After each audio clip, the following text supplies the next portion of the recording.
आपका हिंदुत्व का नारा था जिससे कि आपकी लोकसभा में 2 सीट सन 84 में आई थी, वहां से बढ़ के आप लोग बढ़ते बढ़ते 1998 में सरकार बनाने के मुकाम तक पहुंच गए।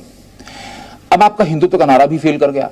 इस इलेक्शन में आपने फिर एक इलेक्शन गिमिक के तौर पे वंदे मातरम और सरस्वती वंदना की बात करी, लेकिन लोग समझ गए कि ये सिर्फ वोट लेने के लिए इलेक्शन टाइम पे एक सेंटिमेंटल इशू को उठाते हैं। हिंदुत्व ये भारतीय जनता पार्टी का कभी चुनावी नारा नहीं रहा है। हिंदुत्व ये हमारे लिए आर्टिकल ऑफ फेथ है। ये चुनावी खेल खेलने का लिए एक ताश का पत्ता नहीं है। ये इशू कभी था ही नहीं। हिंदुस्तान में अनेक सरकारें आई, सरस्वती वंदना के साथ कार्यक्रम हुए थे और ये सोनिया वंदना में लगे हुए लोग सरस्वती वंदना को भूल गए। आपका आर्टिकल ऑफ फेथ है हिंदुत्व, तो ऐसा क्यों होता है कि जब इलेक्शन आता है तभी आपकी फेथ एकाएक उजागर हो जाती है? सरस्वती वंदना ये गुजराल साहब जब प्राइम मिनिस्टर थे उस कार्यक्रम में भी हुई थी। ये कोई डॉक्टर मुरली मनोहर जोशी के कार्यक्रम में नहीं हुई है। इसको इश्यू बनाया उन लोगों ने जो वोट बैंक की राजनीति करते हैं। इस प्रकार के इश्यू भड़काने से लाभ हो सकता है, तत्कालीन लाभ हो सकता है, इसलिए उछाला गया। हिंदुस्तान के कार्यक्रमों में सरस्वती वंदना कभी नई चीज नहीं थी। इस बार इसलिए उछली क्योंकि चुनाव था। नहीं, चुनाव में उछालने से वोट बैंक की राजनीति रिवाइव होती है। नहीं, आप लोगों ने पहले जिद करी कि सब को सरस्वती वंदना करनी होगी। मुसलमान नाराज हुए, आपके हाथ से निकल गए, पोलराइज होकर कांग्रेस के पास पहुंच गए। फिर आपने हाथ पीछे खींच लिया, कहा नहीं ऐसा हमने करने को नहीं कहा। तो जो हिंदुत्व वाले वोट थे वो भी आपके हाथ से निकल गए।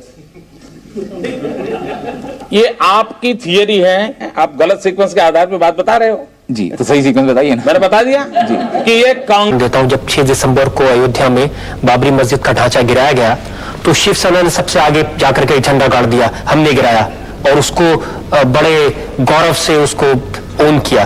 गौरव तो है ही, बिल्कुल, इसमें कोई शर्म की बात नहीं है। मैंने तो कहा दिया, साफ कह दिया।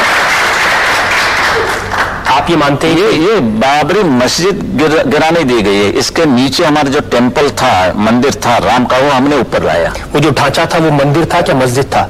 और ढांचा में तो काफी चीजें ऐसी थी कि हमारे हिंदू की संस्कृति इसमें डर गई थी, छुपी गई थी। जो गिराया वो मंदिर था या मस्जिद था बाला साहब? मैं तो गया नहीं था,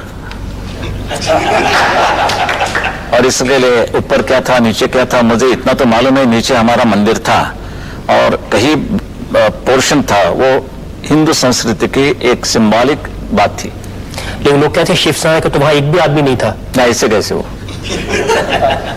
नहीं तो बड़ी शर्म की बात है।